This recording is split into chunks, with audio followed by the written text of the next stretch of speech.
고위공직자범죄수사처, 즉 공수처의 김진욱 처장이 이번 주 퇴임한다고 합니다.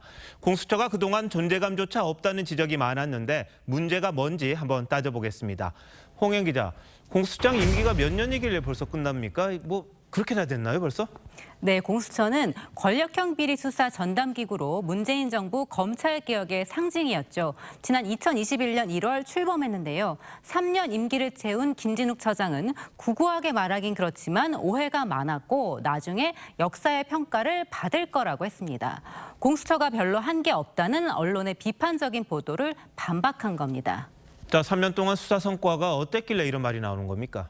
네, 공수처가 직접 수사해서 기소한 사건은 3건에 불과한데요. 뇌물수수 혐의로 기소한 김영준 전 부장검사는 1심에 이어서 2심에서도 무죄 판결을 받았고 나머지 2건도 아직 진행 중입니다.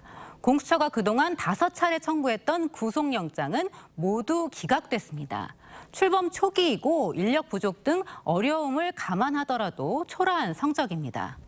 수사 과정에서도 문제가 좀 있었죠. 네, 맞습니다. 대표적인 게 이른바 황제조사 논란입니다. 지난 정부 친문검사로 꼽히던 이성윤 중앙지검장을 피의자 신분으로 조사하면서 공수처가 관용차로 에스코트하는 장면을 TV조선이 보도해서 알려진 사안입니다. 공수처는 곧바로 유출자를 찾겠다며 내사에 착수했는데요. 고위공직자도 아닌 저희 취재진의 통신조회까지 해서 사찰 논란을 자초했습니다. 이 사안은 결국 무혐의로 종결됐습니다. 성과가 저조하다 보니까 세금만 축낸다 이런 비판이 나올 수밖에 없을 것 같아요. 네, 맞습니다. 이 공수처 예산은 출범 첫 해에 230억 원이었는데요. 해마다 다 쓰지도 못하고 수십억 원씩 남겨왔습니다.